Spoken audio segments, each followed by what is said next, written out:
I'm sorry, guys. It's like I'm sorry and I'm also not sorry, because I feel like the thing is we're all getting to experience this together.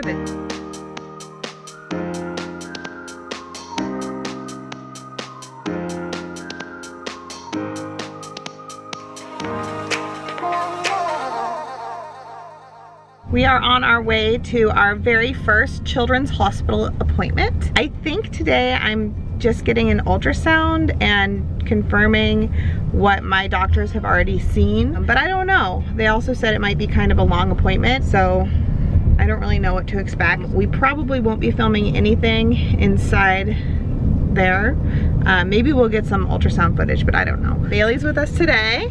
Hi, Bailey. And then the other kids are with Grandpa Tim, and I think they're going swimming today, so they're very excited about that. Bailey is here with us today because we're trying to combine this trip with also getting her a visit with her mentor at the neurology department at USC that she met last month doing her Goldie Blocks video. Bailey's really excited about seeing her again, and it'll be a neat opportunity. It's a very neurological day for us.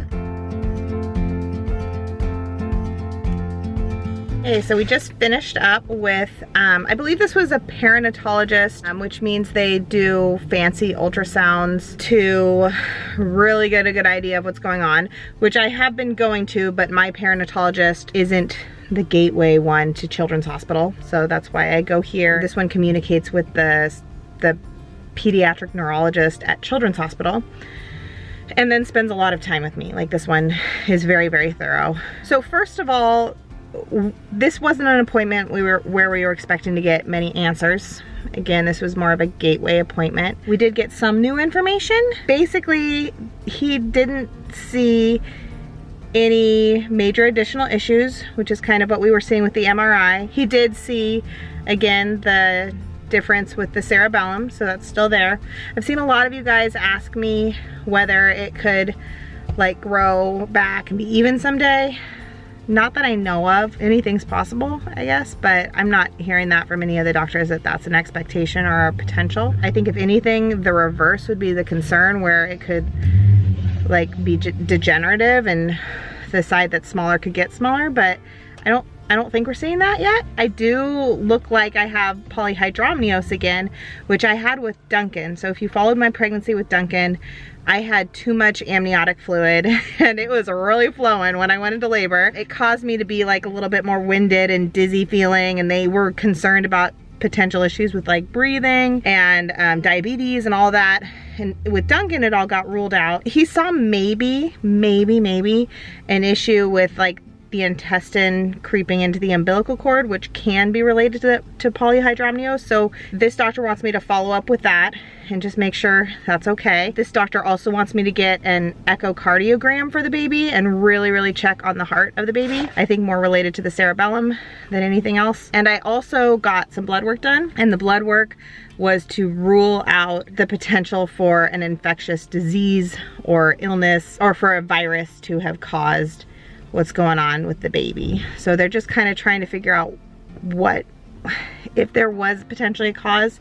The doctor did say that with this, there usually isn't a cause. There usually isn't like a genetic factor or anything like that. He did say it's rare but possible for it to be like an infection of some sort. So that's what they tested me for today. And with that, it means like something like CMV or toxoplasmosis. But he also said he didn't expect to see that.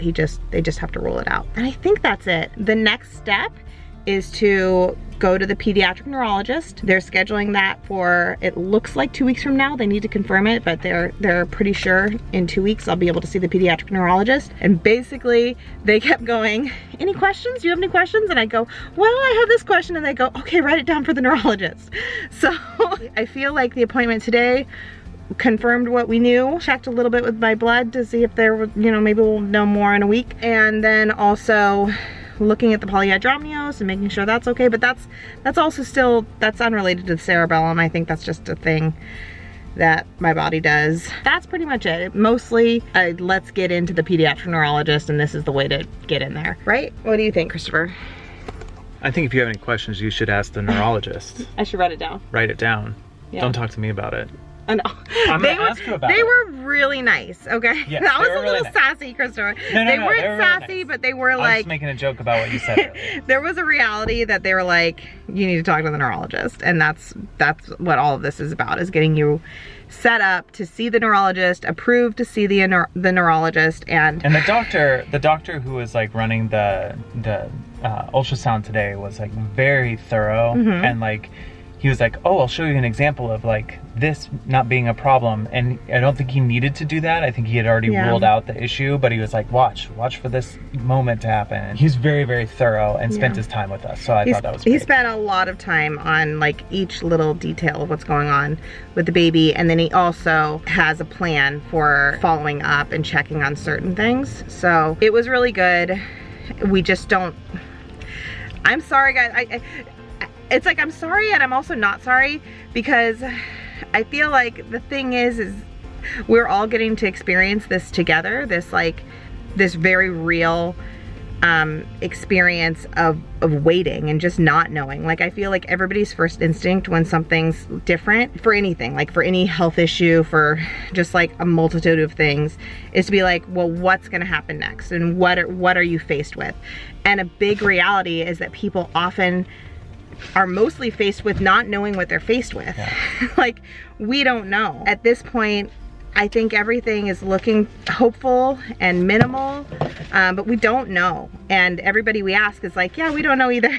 So I just like. But that's kind of why we're here. We're starting the process to get to people that like this is their life study, and this is like this is really all they do is figure out baby brains. And so it's this is the first step in that, and we found it so early and everything, so it's good, but it's also like it's a test of patience.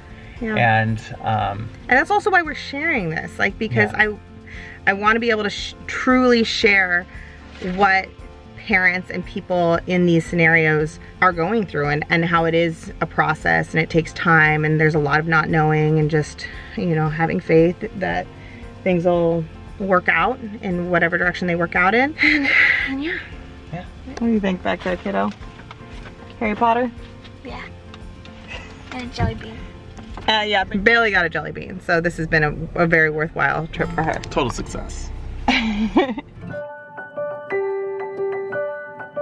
at the USC's Keck School of Medicine, and we did a lot of fun stuff. I got to see MRI machines, and we got to see lots of like pictures of brains, and it was really cool. It was so nice to see my mentor again from the Goldie Blocks thing.